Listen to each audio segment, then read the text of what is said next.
मित्रांनो, आज आम्ही बनवतोय काजू पनीर मसाला।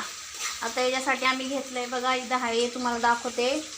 मटर घेतले 1 वाटी, एक अर्धी वाटी काजू घेतले आणि 50 ग्रॅम बदाम घेतले आणि हे पनीर आहे हे फ्राय करून घेतलंय। आणि हे बघा इकडे तुम्हाला दाखवते मी आता तेलामध्ये कांदा टमाटा मसाला फ्राय करून घ्यायचा आहे। चला तर मग आता आपण बघूया पनीर मसाला कसा बनवायचा। आणि हा आहे अद्रक लसूणची पेस्ट आणि हे सुहाना पनीर टिक्का मसाला, तो आपण वापरणार आहे भाजीसाठी। हे बघा तेलामध्ये चांगले फ्राय केले आहे आपण कांदे टमाटे। आता याच्यात आपण घालूया काजू आणि बदाम।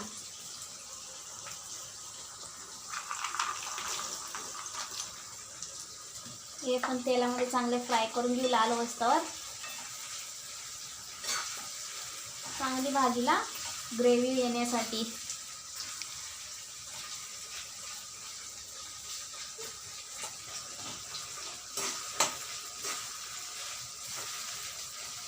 कांदा चांगला लाल होत आहे आता।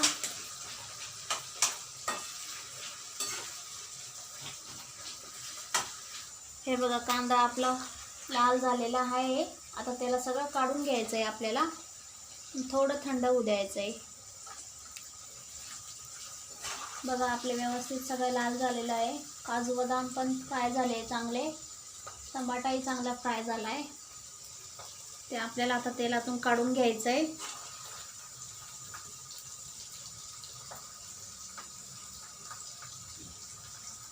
हे बघा आपण आता कांदा पूर्ण काढलेला आहे तेलामधून। आता आपल्याला गॅस बंद करून द्यायचा आहे आणि आपला हा मसाला जो आहे थोडा गार व्हायचा आणि मिक्सरमधून काढून घ्यायचा आहे। चला तर आपण मिक्सरमधून काढून घेऊ। हे बघा आपला मसाला इथं मिक्सरमधून काढून झाला आहे। चला तर आता आपण भाजी बनवायला घेऊ। हे बघा आपण आता जिरं घालून घेऊ आधी, 2 चम्मच जिरं। त्यानंतर आपण या मिक्सरमधून मसाला काढलाय कांदा मिरचीचा, तो टाकून घेऊया। कांदा मिरची काजू होती याच्यामध्ये, आता तो आपण तेलात फ्राय करून घेऊ। आणि ही भाजी माझे मिस्टर बनवत आहे माझ्यासाठी खास।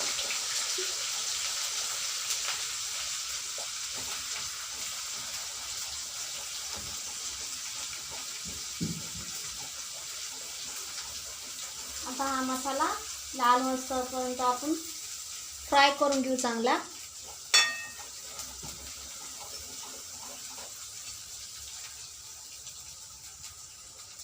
हे बघा आपला मसाला फ्राय झालाय तेलामध्ये। आता आपण यात घालूया अद्रक लसूण पेस्ट 1 चम्मच, त्यानंतर हळद अर्धा चम्मच, गरम मसाला धने पावडर 2 चम्मच, त्यानंतर गरम मसाला आहे 2 चम्मच, लाल मिरची पावडर आहे कलर येण्यासाठी 2 चम्मच, बेडगी मिरची पावडर आहे, चवीनुसार मीठ 2 चम्मच,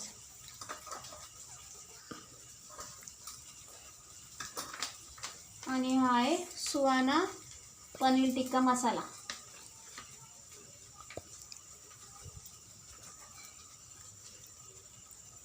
हा आपण घालून घेऊया 3 चम्मच।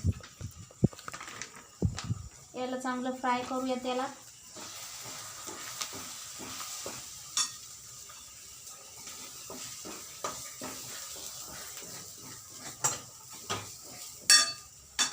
हे बघा आपला मसाला इथं फ्राय झालेला आहे आणि बघू शकता तुम्ही किती छान त्याला तेल सुटलंय सगळ्या मसाल्याला। बघा किती तेल सुटलंय आपल्या मसाल्याला आणि सुगंधही खूप छान आलाय। आता यात आपण 1 वाटी मटर घालून घेऊया, हिरवे मटर आहे ते। त्याला परत थोडं फ्राय करून घेऊया। हे बघा आता आपण याच्यात थोडासा अर्धा ग्लास पाणी घातलंय, कारण की मसाला खाली चिटकायला नको। त्यानंतर थोडंसं हलवून घेऊया। आणि एक उकळी आली का आपण त्याच्यात पनीर सोडून देऊया. कलर बघू शकता तुम्ही किती सुंदर आलाय. मसाल्याला तेलही सुटलंय.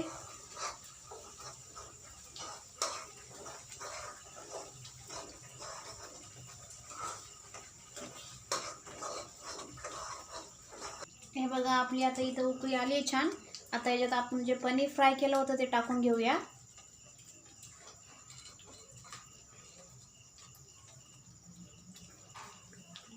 आणि हे पनीर थोडंसं आपण सोडून ठेवलं होतं ते टाकून घेऊया याच्यामध्ये, ग्रेव्ही आपली छान होण्यासाठी. आणि बघा तुम्ही पाहू शकता आपली ग्रेव्ही केवढी छान दिसते आणि सुगंधही खूप छान येतोय हॉटेलसारखा. आता एक उकळी आली का आपण पनीर खायला घेऊया. आणि ही भाजी माझ्या मिस्टरांनी केली खास माझ्यासाठी. तुम्ही पण नक्की करून बघा. आता एक उकळी आली का आपण याला थोडीशी कोथिंबीर टाकून घेऊया. हे बघा फायनल आहे आपला काजू पनीर मसाला झालेला आहे. तुम्ही पाहू शकता किती छान उकळी आली आहे आणि कोथिंबीर पण थोडीशी घालून घेतली आहे. चला तर मग आता तुम्ही एकदा नक्की करून बघा, मुलांनाही आवडेल. आता माझ्या मुलींना लागली भूक, वाजले 9. आता आम्ही घेऊया जेवायला. तुम्हाला आवडला व्हिडिओ तर लाईक करा, शेअर करा. Bye bye.